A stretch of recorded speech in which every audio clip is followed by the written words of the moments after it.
قرآن پاک کی ایک آیہ مقدسہ تلاوت کرنے کا شرف حاصل کیا ہے۔ اللہ پاک نے قرآن پاک میں ہماری شان کے بارے میں کیا فرمایا؟ فرمایا کنتم خیر امۃ اخرجت للناس، اس دنیا میں نے جتنے بھی لوگ بھیجے تمہیں سب سے بہتر بنا کر بھیجا۔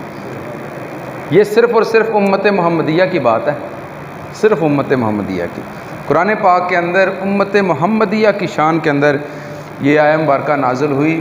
فرمایا کنتم خیر امۃ اخرجت للناس، جتنے بھی لوگ میں نے بھیجے سب سے افضل میں نے تمہیں بنا کر بھیجا، سب سے بہتر میں نے تمہیں بنا کر بھیجا۔ اور اس افضلیت کی، اس خیر کی، اس بہتری کی علامت کیا ہے؟ وہ یہ ہے تأمرون بالمعروف وتنہون عن المنکر، کہ جب تم نے نیکی کی دعوت دینی ہوتی ہے تم یہ نہیں دیکھتے کہ یہ بڑا ہے تو جناب غصہ کر جائیں گے، میں نے اگر کچھ کہہ دیا، ان کو نیکی کی بات بتا دی، ان کو نماز کی دعوت دے دی، ان کو روزے کے بارے میں بتا دیا یا کچھ بھی نیک عمل بتا دیا تو تمہیں یہ ڈر نہیں ہوتا کہ یہ بڑا ہے۔ ادب آداب کے دائرے کے اندر رہ کر تم اللہ کی دعوت پہنچا کے رہتے ہو۔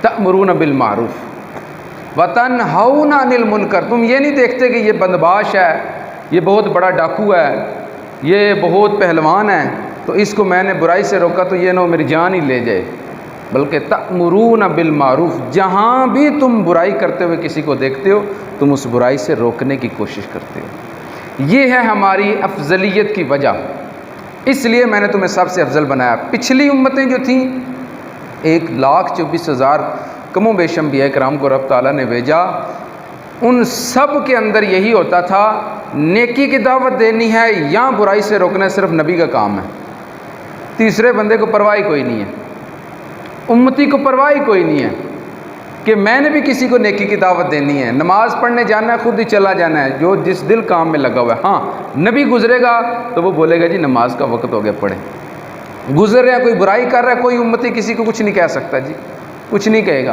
صرف نبی جو ہے برائی سے روک سکتا ہے۔ وہ جو نبیوں والا کام تھا رب تعالیٰ نے وہ فریضہ، وہ منصب اس امت محمدیہ کو عطا فرما کے اس کو سب سے افضل بنا دیا، تمام امتوں سے افضل، انبیاء سے تو افضل کبھی نہیں ہو سکتے، تو فرمایا کہ یہ سب سے افضلیت۔ اب مشکات المصابیح کتاب کے اندر، بخاری شریف کے اندر بھی یہ حدیث مبارکہ جو میں آپ کے گوش گزار کروں گا سیم ہیں، مسلم شریف کے اندر بھی ہیں، ترمذی شریف کے اندر بھی ہیں، حوالہ جات آپ کے گوش گزار کیے جائیں گے تاکہ آپ بھی گھر جا کے دیکھ سکیں، پڑھ سکیں۔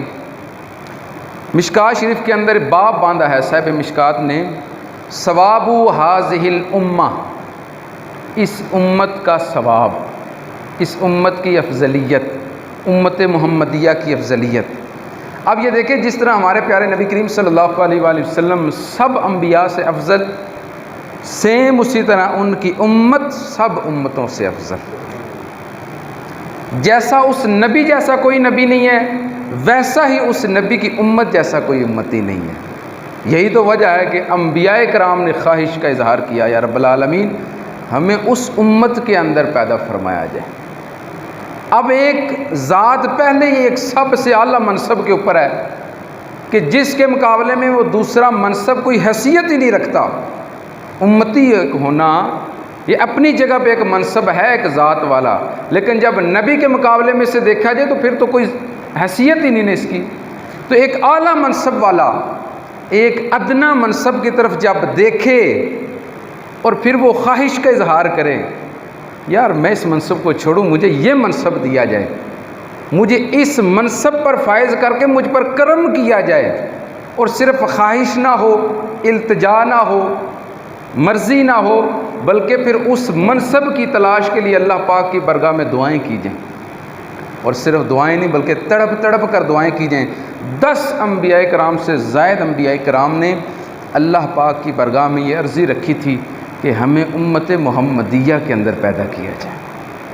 یہ رب تعالیٰ نے ہمیں کرم عطا فرمایا ہے، یہ افضلیت عطا فرمائی ہے، یہ اس کا کرم ہے، وہ جس کو چاہے جہاں چاہے جیسا کرم عطا فرما دے۔ جیسا رحم فرما دے، جیسی نعمت عطا فرما دے۔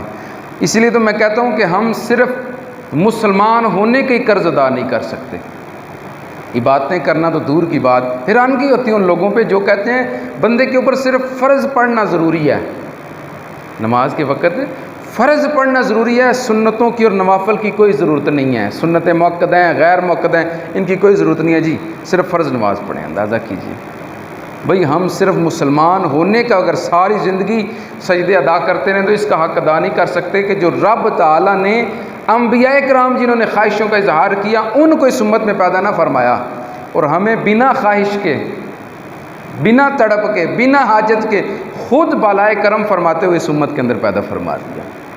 ہم تو ساری زندگی سجدے کے اندر رہیں تو یہ قرض ادا نہیں ہو سکتا۔ تو اس لیے یہ رب تعالیٰ نے بڑا خاص کرم فرمایا۔ حدیث مبارکہ کے اندر بھی آقا مکرم صلی اللہ علیہ وآلہ وسلم نے بارہا جگہ پر ارشاد فرمایا۔ قرآن پاک کی آیت مبارکہ میں نے آپ کی گوش گزار کی، اس میں رب تعالیٰ نے ہماری امت کی جو افضلیت ہے اس کے بارے میں بیان فرمایا۔ حدیث مبارکہ کے اندر آتا ہے، مشکات شریف کے اندر یہ جو حدیث ہے اس کا نمبر ہے 6009۔ یہ حدیث مبارکہ بخاری شریف میں ہے 3459 اس کا نمبر ہے بخاری شریف کے اندر۔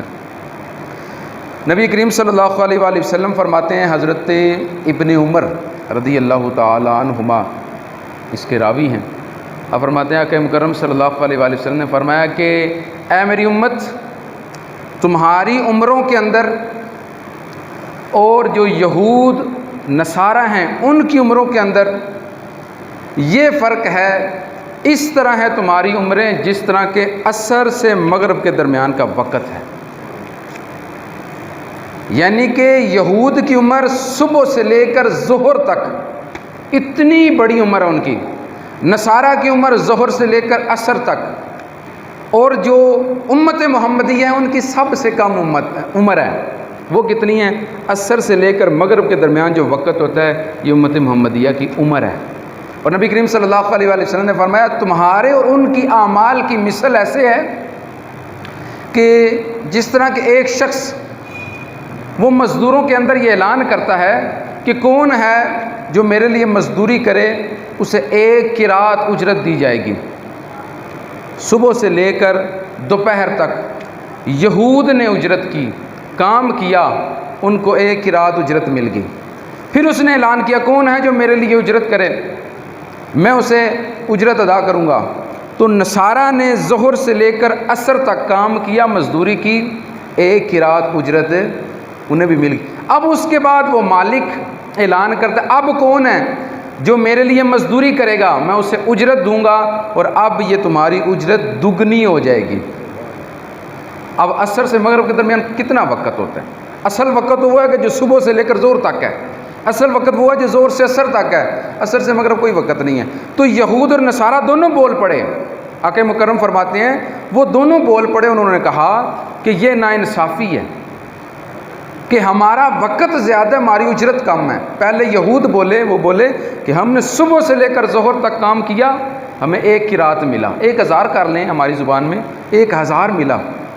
جب کہ نصارہ نے ظہر سے لے کر عصر تک کام کیا، ہم سے تھوڑا وقت تھا، اجرت ہمارے برابر تھی، ہمیں اجرت تھوڑی ملی ہے۔ جب آگے امت محمدیہ کی باری آئی تو دونوں بول پڑے، کہا کہ کام ہمارا زیادہ ہے، اجرت ہماری کم ہے، ان کی اجرت زیادہ ہے۔ آقا مکرم صلی اللہ علیہ وآلہ وسلم فرماتے ہیں، آگے سے رب تعالیٰ فرماتا ہے کیا تمہارے عمل یا تمہاری اجرت کے اندر کچھ کمی میں نے کی ہے؟ یہود نصارہ آگے سے بولتے ہیں نہیں رب العالمین تو نے کوئی کمی نہیں کی۔ تو کہا کہ یہ میرا فضل ہے، تم کون ہوتے ہو پوچھنے والے؟ عدل تو یہی ہے کہ تمہاری اجرت کے اندر کمی نہیں ہونی چاہیے، فضل کچھ اور ہے، عدل کچھ اور ہے۔ میری مرضی میں جس کے ساتھ چاہوں عدل کروں، جس کے اوپر چاہوں فضل کروں۔ جب یہود اور نصارہ کی باری آئی رب تعالیٰ نے عدل سے کام لیا، جب امت محمدیہ کی باری آئی کہا نہیں میرے محبوب کی امت اب ان کے فضل کیا جائے گا۔ رب تعالیٰ نے فرمایا میں نے فضل کیا ہے، کام تھوڑا لیا ہے، اجرت زیادہ دے دی ہے، تمہارے برابر اجرت دے دی ہے۔ اب دیکھ لیں یہی وجہ ہے کہ یہود کی عمریں بہت زیادہ ہوا کرتی تھی، ظاہر سی بات ان کی باتیں بھی بہت زیادہ ہیں، لیکن ثواب کے اندر وہ ہم سے بڑھ نہیں سکتے۔ نصارہ کی بھی عمریں زیادہ ہیں، ظاہر سی بات ہے، عمل بھی زیادہ ہیں، نیکیاں بھی زیادہ ہیں، لیکن ثواب کے اندر امت محمدیہ سے نہیں بڑھ سکتے۔ امت محمدیہ کی عمریں سب سے کم ہیں، ظاہر سی بات ہے عمل بھی تھوڑے ہیں، لیکن ثواب یہود اور نصارہ سے بھی زیادہ ہے۔ یہ رب تعالیٰ کا فضل ہے۔ وہ ایک یہودی غالباً شمسون نام تھا اس کا، آپ نے نام سنا ہوگا واقعہ، اس نے 1000 ماہ تک 81 سال بنتے ہیں، 1000 ماہ تک اللہ کی بارگاہ میں عبادت کی تھی۔ 1000 ماہ تک سب کام چھوڑ چھاڑ کے اس نے صرف عبادت کی۔ ساری زندگی سمجھ لیں ہماری تو 81 سال تو آج کے دور کے انسان کی زندگی نہیں ہے، آج کے مسلمان کی اتنی زندگی نہیں ہے، ساری زندگی یہاں زندگی سے بھی زائد زندگی ہے۔ تو اس نے 81 سال اللہ کی عبادت کی، اور جب باری آئی امت محمدیہ کی، ایک طرف وہ یہودی ہے، وہ اسرائیلی ہے، ایک طرف امت محمدیہ کا ایک انسان ہے جس کے اندر کوئی تفریق نہیں ہے، وہ مرد ہے، وہ عورت ہے، یا وہ خنثی ہے، وہ گناہ گار ہے، نیکوکار ہے، کوئی تفریق نہیں ہے، ایک ہی آرڈر ہے۔ وہ کیا ہے؟ لیلۃ القدر خیر من 1000 شہر۔ وہ جو شخص ہے نا، وہ بنی اسرائیل کا جس نے 1000 ماہ عبادت کی، اپنی ساری زندگی عبادت کی، اس کی عبادت ایک طرف، امت محمدیہ کا جیسا بھی انسان ہے، صرف لا الہ الا اللہ محمد رسول اللہ پڑھا ہے، وہ گناہ گار ہے، نیکوکار ہے، وہ جیسا بھی ہے، اس کی لیلۃ القدر کی رات کی عبادت ایک طرف، یہ اس سے بھی زیادہ ہے، خیرن، فرمایا یہ اس سے بھی زیادہ بہتر ہے۔ یہ رب تعالیٰ کا کرم ہے۔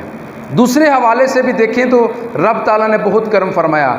جو یہود کے احکامات تھے وہ سخت تھے، یہود کی شریعت سخت تھی، اور اس کے مقابلے میں نصارہ کی شریعت تھوڑی نرم تھی، ہماری تو بالکل ہی نرم ہے۔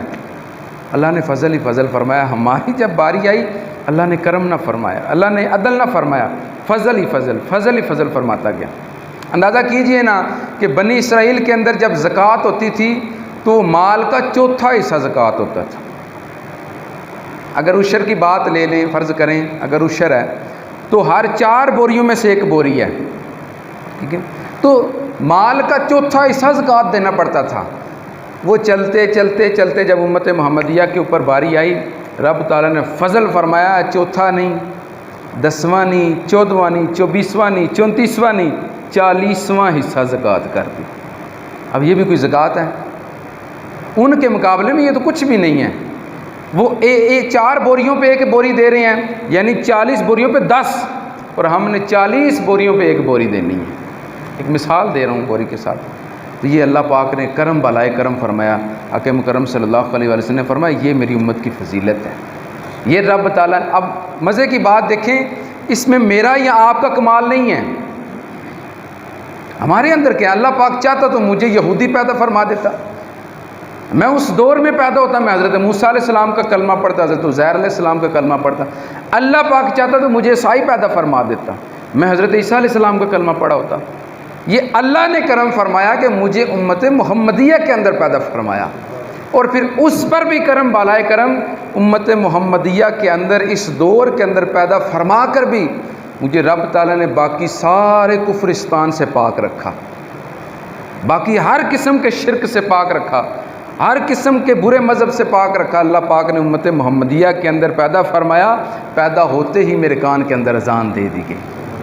جب میں بولنے لگا تو میری زبان پہ پہلا لفظ مجھے اللہ اللہ سکھایا گیا، پھر مجھے کلمہ سکھایا گیا۔ یہ اللہ کا کرم ہے، اس میں میری یا آپ کی کوئی طاقت نہیں ہے۔ اللہ چاہتا کہیں اور پیدا فرما دیتا۔ آپ دیکھ لیں ہماری جو مسلمانوں کی حالت ہے، اللہ ماشاء اللہ 100 میں سے 1% یا آدھا % کر لیں، اچھے لوگ بھی ہیں محنتی، ہم میں سے کون ہے کہ جو اپنی طرف سے آ کے قرآن پاک پڑھ کے اس کے اندر راغب ہوتا ہے یا کوشش کرتا ہے میں قرآن پاک میں پڑھوں، مجھے اللہ پاک کیا کہتے ہیں؟ ضرورت ہی کوئی نہیں، حاجت ہی کوئی نہیں، پڑھتے ہی کوئی نہیں ہے۔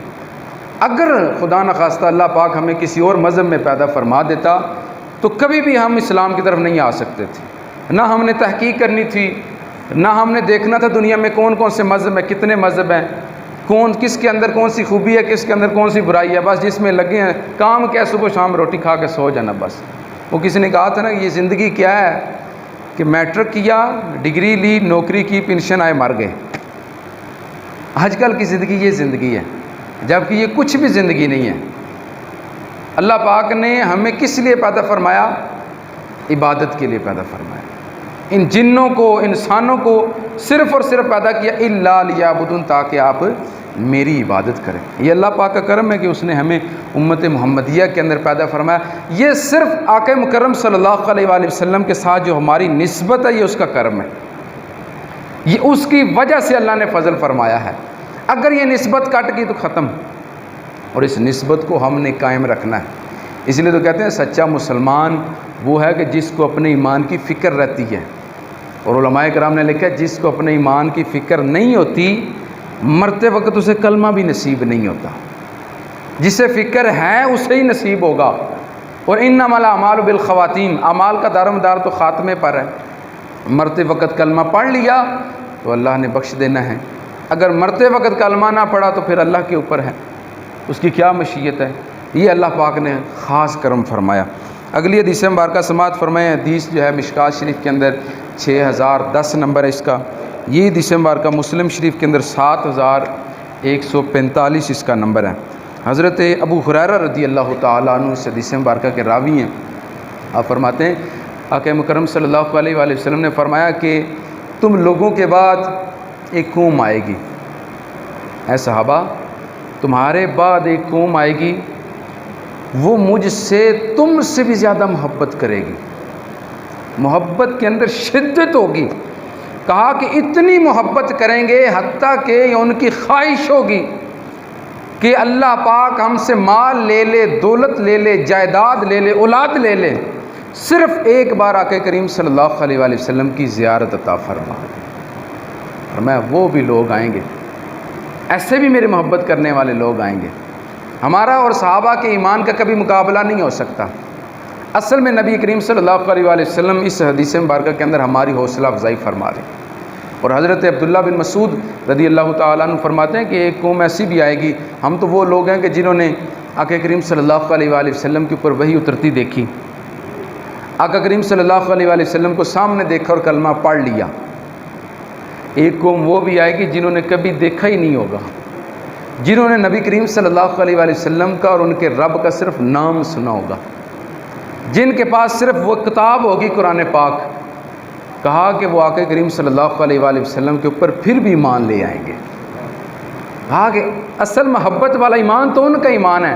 اور ساتھ ہی حضرت عبداللہ بن مسعود نے قرآن پاک کی جو سورہ بقرہ کی آیت مبارکہ نا یؤمنون بالغیب، غیب پر ایمان رکھنے والے ہوں گے، یہ آیت مبارکہ تلاوت کی۔ الذین یؤمنون بالغیب ویقیمون الصلاۃ ویؤتون الزکاۃ ومما رزقناہم ینفقون۔ فرمایا کہ وہ غیب پر ایمان رکھنے والے ہیں۔ ہم بھی غیب پر ایمان رکھ رہے ہیں، صحابہ بھی، لیکن ہم اللہ کی ذات پر غیب والا ایمان رکھ رہے ہیں۔ وہ لوگ ہوں گے جو اللہ پر بھی غیب کا ایمان رکھیں گے اور اللہ کے پیارے حبیب پر ہی غیب کا ایمان رکھیں گے۔ یہ دیکھیے یہ فضیلت ہے امت محمدیہ کی۔ اگلی حدیث مبارکہ سماعت فرمائیں۔ نبی کریم صلی اللہ علیہ وآلہ وسلم نے فرمایا، حضرت عمر بن شعیب رضی اللہ تعالیٰ عنہ اس حدیث مبارکہ کے راوی ہیں، 6014 نمبر ہے مشکات شریف کے اندر، اور دلائل النبوہ کے اندر بھی یہ حدیث مبارکہ مذکور ہے۔ نبی کریم صلی اللہ علیہ وآلہ وسلم فرماتے ہیں، صحابی عرض کرتے ہیں، ایک دفعہ آقا کریم صلی اللہ علیہ وآلہ وسلم تشریف لائے، کہنے لگے صحابہ مجھے ذرا یہ تو بتاؤ سب سے افضل ایمان کس کا ہے؟ سوال کرنے والوں پر بھی قربان جائے، جن سے سوال کیا جا رہا ہے ان پر بھی قربان جائے۔ کہا کہ صحابہ ذرا مجھے بتاؤ سب سے افضل ایمان کن کا ہے؟ صحابہ جو ہے وہ کہنے لگے یا رسول اللہ سب سے افضل ایمان تو فرشتوں کا ایمان ہے، سب سے افضل تو فرشتوں کا ایمان ہے۔ نبی کریم صلی اللہ علیہ وآلہ وسلم نے فرمایا نہیں بھئی فرشتوں کا ایمان کیسے افضل ہے؟ وہ تو رب تعالیٰ کی بارگاہ میں بیٹھے ہوئے ہیں، وہ تو رب تعالیٰ کی بارگاہ میں ہر وقت اس کے جلووں میں موجود ہیں، وہ تو سامنے رب تعالیٰ کو دیکھ رہے ہیں، وہ بھی نہ ایمان لائے گے تو اور کون ایمان لائے گا؟ میں یہ نہیں پوچھ رہا۔ صحابہ اکرام نے کہا یا رسول اللہ اگر فرشتوں کا ایمان سب سے افضل نہیں ہے تو پھر سب سے افضل ایمان نبیوں کا ایمان ہے۔ نبی کریم صلی اللہ علیہ وآلہ وسلم نے فرمایا نہیں۔ او بھئی نبی کیوں نہ ایمان لائیں گے؟ نبی تو وہ ہیں جن کے ساتھ رب تعالیٰ نے ڈائریکٹ کلام فرمایا ہے، جن کے ساتھ رب تعالیٰ نے کلام فرمایا، جن کی طرف رب تعالیٰ نے فرشتوں کو بھیجا ہے۔ صبح و شام فرشتے جن کی بارگاہ میں آیا کرتے تھے، اللہ کا کلام آ کر سنایا کرتے تھے۔ جنہیں رب تعالیٰ نے اتنے اتنے معجزات عطا فرمائے. کہا کہ نبی نہیں ایمان لائیں گے تو اور کون ایمان لے کے آئے گا؟ ان کا ایمان نہیں ہے. میری مراد یہاں پہ ان کے ایمان کی نہیں ہے. صحابہ کرام عرض کرنے لگے یا رسول اللہ اگر فرشتوں کا ایمان بھی سب سے افضل نہیں ہے، نبیوں کا ایمان بھی سب سے افضل نہیں ہے، تو پھر ہمارا ایمان سب سے افضل ہے. نبی کریم صلی اللہ علیہ وسلم نے فرمایا او خدا کے بندو، اگر تم بھی ایمان نہیں لاؤ گے تو کون لے کے آئے گا؟ ایک طرف فرشتے ہیں کہ جن کے سامنے رب تعالیٰ کے جلوے ہیں، ایک طرف نبی ہیں کہ جن کے پاس رب تعالیٰ کی طرف سے کلام آتا ہے روزانہ، جن کے پاس رب تعالیٰ کی طرف سے بھیجے ہوئے فرشتے روز آتے ہیں. بھئی تم اپنی بات کر دو، تمہارے پاس تو رب تعالیٰ نے اپنا محبوب ہی دے دیا ہے. کبھی سنیں تاریخ میں کسی نے اپنا محبوب کسی کو دے دیا ہو؟ بھئی تم تو وہ ہو جن کو رب تعالیٰ نے اپنا محبوب ہی عطا کر دیا ہے. اب بھی تم ایمان نہ لاتے تو کب لانا تھا؟ تم کہتے ہو کہ تمہارا ایمان سب سے افضل ہے. تمہارا ایمان نہیں ہے، کیونکہ تمہارے سامنے میں خود موجود ہوں. تم نے تو کلمہ پڑھ نہیں تھا. تم نے اپنی آنکھوں سے چاند کے 2 ٹکڑے ہوتے ہوئے دیکھے، تم نے اپنی آنکھوں سے سورج کو واپس پلٹتے ہوئے دیکھا ہے، اور تم نے اپنی آنکھوں سے اس ید سے، اس ہاتھ مبارک سے چشمے بہتے ہوئے دیکھے ہیں. تم نے اپنی آنکھوں سے انہی ہاتھوں سے جو صحابہ اکرام کے بازو جڑتے دیکھے ہیں، ان کی آنکھیں جڑتے دیکھی ہیں، سب کچھ دیکھا ہے. تم بھی نہ کلمہ پڑھو گے تو اور کون کلمہ پڑھے گا؟ تم بھی نہ ایمان لاؤ گے تو اور کون ایمان لائے گا؟ صحابہ کرام نے کہا پھر واللہ ورسولہ اعلم. اب پھر اللہ اور اس کے رسول کی یہ باتیں ہیں، راز کی باتیں، ہم کیا جانیں؟ ہم جتنا جانتے تھے ہم نے بتا دیا، ہمیں نہیں معلوم. نبی کریم صلی اللہ علیہ وآلہ وسلم نے فرمایا کہ سب سے افضل ایمان ان کا ہے کہ جو تم لوگوں کے بعد میں آئیں گے، جو تمہارے بعد میں آئیں گے، جنہوں نے مجھے نہیں دیکھا ہوگا، جنہوں نے اللہ کو نہیں دیکھا ہوگا. ان کے پاس ایک صحیفہ ہوگا، ان کے پاس ایک کتاب ہوگی، اسی کو پڑھ کر وہ مجھ پر بھی ایمان لے آئیں گے، اللہ پر بھی ایمان لے آئیں گے. سب سے افضل ایمان ان کا ایمان ہے. اب اندازہ کیجئے، اب یہ حدیث مبارکہ پڑھ کر کہیں ہم غلط فہمی میں مبتلا نہ ہو جائیں کہ ہمارا ایمان جو ہے وہ صحابہ سے بھی افضل ہو گیا ہے، فرشتوں سے بھی افضل ہو گیا ہے، نبیوں سے بھی افضل ہو گیا. ایسی بات نہیں ہے. یہاں پہ اصل میں آپ دیکھیں نا، یہی بات ہے. اگر آپ کہیں گے کہ میں گھر میں بیٹھ کے بخاری شریف کھول کے پڑھنا شروع کر دوں اور میں پکا سچا مسلمان بن جاؤں تو پھر ظاہر ہے آپ گمراہ ہو جائیں گے. جیسے ڈاکٹری کی کتابیں کوئی گھر بیٹھ کر پڑھ کے ڈاکٹر نہیں نہ بن سکتا، اسی طرح دین کی کتابیں خود پڑھ کے کوئی دینی بندہ نہیں بن سکتا. ہر چیز کے اندر ایک اللہ پاک نے انسان رکھا ہوتا ہے، ایک ماہر رکھا ہوتا ہے. اللہ پاک نے قرآن ایسے تو نہیں اتار دیا، سارے کا سارا کتاب کی شکل میں اتار دیا. آقا کریم صلی اللہ علیہ وآلہ وسلم کو فرمایا کہ ٹھیک ہے امت محمدیہ کو سنانا شروع کریں، ان لوگوں کو مسلمان کرنا شروع کریں. نہیں، سورہ رحمان آپ پڑھتے ہیں، بعض لوگ روزانہ 10 بار پڑھتے ہیں. اللہ پاک نے اس میں کیا فرمایا؟ الرحمن علم القرآن. باقی جتنی جگہوں پہ بھی رب تعالیٰ نے ذکر کیا، ہم نے قرآن نازل کیا ہدایت کے لیے، نازل کیا ہدایت کے لیے. ہدی للناس وبینات من الہدی والفرقان، اس میں کھلی نشانیاں ہیں ہدایت کی، فیصلوں کی. لیکن یہ بھی فرمایا کہ آقا کریم صلی اللہ علیہ وآلہ وسلم کو ہم نے ایسے ہی نہیں قرآن دے دیا. الرحمن علم القرآن، علم یعلم تعلیما فہو معلم وعلم یعلم تعلیما فذاک معلم. تعلیم کہتے ہیں نا، اسکول کالج سے تعلیم لینا، مدرسے سے تعلیم لینا. معلم جو پڑھانے والا ہے، معلم جو پڑھنے والا ہے. تو اللہ پاک نے قرآن سکھایا ہے، اس لیے کوئی بھی چیز ہے وہ آپ اس چیز کے ماہر سے سیکھیں گے تبھی اس کے اندر آپ جو ہے کامیاب ہوں گے، وگرنہ آپ، وہ کہتے ہیں نیم حکیم خطرہ جان.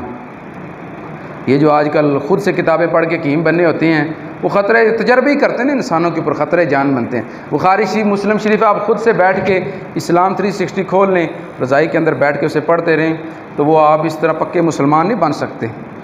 آپ کو علماء سے رابطے کے اندر رہنا پڑے گا، سمجھنا پڑے گا. یہ حدیث مبارکہ لے لیں. اب اگر اس حدیث مبارکہ کو کوئی ظاہر سے پڑھے، ظاہر ترجمہ پڑھ لیا، اب حدیث مبارکہ میں تو صاف لفظ ہیں سب سے افضل ایمان ہمارا ہے. سب سے پہلے فرمایا فرشتوں کا ایمان، ان سے بھی افضل ہمارا ایمان. نبیوں کا ایمان، ان سے افضل بھی ہمارا ایمان. صحابہ کا ایمان اس سے بھی افضل ہمارا ایمان، صاف لفظ آ گئے ہیں۔ اب بندہ کہہ سکتا ہے جی بخاری شریف کے اندر لکھا ہے، مسلم شریف کے اندر لکھا ہے، مشکات شریف کے اندر لکھا ہے، حدیث کا یہ نمبر ہے، دلائل النبوہ کے اندر یہ حدیث مبارکہ ہے، صاف لفظوں کے اندر بس آ گیا، آپ اپنی طرف سے بحثیں کرتے ہیں، آپ لوگ اپنی طرف سے اپنی باتیں بنائی ہوئی ہیں، یہ اپنی مولویوں کی باتیں ہیں۔ یہاں پہ ہمیں محدثین سے رائے لینا پڑے گی، ہمیں صحابہ کرام سے رائے لینا پڑے گی۔ صحابہ کرام ہمیں پھر بتائیں گے یہاں سے مقصد کیا تھا، وہ بحث کون سی چل رہی تھی، وہ مجلس کون سی تھی، وہاں پہ گفتگو کیسی ہو رہی تھی، پھر اس کے درمیان آقا مکرم صلی اللہ علیہ وسلم نے یہ حدیث مبارکہ بیان کی کہ کون سا واقعہ رونما ہوا، جس موقع پر آقا کریم صلی اللہ علیہ وسلم نے یہ حدیث مبارکہ بیان کی، وہ سیاق و سباق ہم نے تو نہیں دیکھا، وہ صحابہ کرام ہمیں بتائیں گے، وہ تابعین تبع تابعین جو اس زمانے سے قریب ہیں، وہ ہمیں بتائیں گے کس موقع کی یہ آیت ہے، کس موقع کی یہ بات ہے۔ سمپل سی بات آپ کو بتاتا ہوں، نکاح طلاق کے مسائل آتے نہیں رہتے، نکاح طلاق کے مسائل آتے ہیں تو مفتیان کرام کیا پوچھتے ہیں، ہاں جی بتائیں بات کیا ہوئی تھی، موقع کیسا تھا، شروع سے بتائیں بات شروع کہاں سے ہوئی تھی۔ اچھا جی بات یہاں سے شروع ہوئی، اچھا کرتے کرتے یہاں تک بات پہنچ گئی، جناب 3 طلاقیں بھی دے دیتے، بعد میں کہتے ہیں میری نیت ہی نہیں تھی، مجھے غصہ آ گیا تھا۔ ظاہر طلاق کوئی بھی دیتے، تاریخ میں ابھی تک ایسا کوئی واقعہ ریکارڈ نہیں ہوا کہ جس میں یہ کسی نے کہا ہو کہ مجھے اپنی بیوی بہت زیادہ پیاری لگی، آج اس نے خدمت بے انتہا کی، آج میرے مہمانوں کو اس نے خوش کر دیا، میں نے خوشی میں 3 طلاقیں دے دی۔ ایسا تو کبھی نہیں ہوا، تاریخ میں آج تک نہیں ہوا۔ غصے میں ہی طلاق دی جاتی ہے جب عقل پہ غصہ غالب آ جاتا ہے، تو وہ موقع محل سارا دیکھا جاتا ہے۔ اگر آپ ایسے جا کے بتائیں جی ایسے 3 طلاقیں ہوئی ہیں، میں نے یہ لفظ بولے ہیں، وہ کہتے ہیں جناب طلاق ہوگی، تو بعد میں پتہ چلے یہ تو معاملہ ہی کچھ اور تھا، بات ہی کچھ اور تھی۔ تو اسی طرح یہ حدیث مبارکہ ہے کہ آقا کریم صلی اللہ علیہ وسلم صاف لفظوں میں کہہ رہے ہیں کہ ہمارا ایمان انبیاء سے افضل، فرشتوں سے افضل، صحابہ سے بھی افضل، لیکن ہمارا ایمان ان سے افضل کبھی نہیں ہو سکتا، ان کے مقابلے میں بھی نہیں آ سکتا۔ ان کا ایمان اپنی جگہ پہ ہے، صحابہ کی جو افضلیت ہے وہ مطلقہ ہے، کوئی ان سے افضل نہیں ہو سکتا۔ اصل میں یہاں پہ بات آقا کریم صلی اللہ علیہ وسلم کر رہے ہیں اسباب کی۔ جب صحابہ نے کہا نا کہ سب سے افضل ایمان فرشتوں کا ہے، تو آقا کریم صلی اللہ علیہ وسلم نے فرمایا ان کے پاس اسباب سب سے اعلیٰ تھے، وہ رب تعالیٰ کی بارگاہ میں موجود تھے، وہ کیوں نہ ایمان لاتے؟ میں بات کر رہا ہوں جن کے پاس اسباب بھی نہیں ہیں، وہ پھر بھی ایمان لے کے آتے ہیں۔ پھر صحابہ کہتے ہیں یا رسول اللہ نبیوں کا ایمان افضل ہے، کہا ان کے پاس بھی اسباب ہیں، فرشتے آ رہے ہیں، اللہ سے کلام ہو رہا ہے، کتابیں آ رہی ہیں، معجزات انہیں دیے گئے ہیں، ان کے پاس اتنے سارے اسباب ہیں، ان کے پاس تو ایمان ظاہر سی بات ہو نہیں ہونا ہے۔ پھر کہا کہ ہمارا ایمان افضل ہے، کہا کہ تمہارے پاس بھی اتنے اسباب ہیں جن کی وجہ سے تم ایمان لے کے آ سکتے ہو، میں خود آ گیا ہوں تمہارے پاس۔ حضرت جبرائیل کو تم نے انسانی شکل میں دیکھا ہے، تم نے چاند کے ٹکڑے ہوتے دیکھے ہیں، سورج کو پلٹتے ہوئے دیکھا ہے، ہر چیز تم نے دیکھی ہے، تمہارے پاس تو اتنے اسباب ہیں، تم نے تو ایمان لے کے آنا تھا۔ میں بات کر رہا ہوں وہ لوگ جن کے پاس سبب بھی کوئی نہیں ہے، پھر بھی وہ ایمان لے کے آ گئے ہیں، نہ کچھ دیکھا نہ کچھ سنا، ایمان لے کے آ گئے ہیں۔ بات ان کی کر رہا ہوں، وہ اصل ایمان والے ہیں۔ تو یہاں بات ہو رہی ہے قلت اسباب کی وجہ سے بھی جو ایمان لے آئیں اس ایمان کے اندر افضل۔ ظاہر ہمارے پاس کیا سبب ہیں؟ نہ ہم نے آقا کریم صلی اللہ علیہ وآلہ وسلم کو دیکھا، نہ ہم نے رب تعالیٰ کی ذات کو دیکھا، نہ ہم نے کوئی معجزہ دیکھا، نہ ہم نے حضرت جبرائیل کو دیکھا، نہ انہیں آتے جاتے دیکھا، نہ ہم نے صحابہ کرام کی گفتگو سنی، نہ ہمارے پاس کوئی ریکارڈنگ، نہ کوئی ویڈیو، بس ہم نے سنی بات پہ ایمان لے آئے۔ ہم نے قرآن کو دیکھا اور اس کو پڑھا اور ایمان لے آئے۔ اس درجہ کے اندر آقا کریم صلی اللہ علیہ وآلہ وسلم نے فرمایا کہ سب سے افضل ایمان ہے۔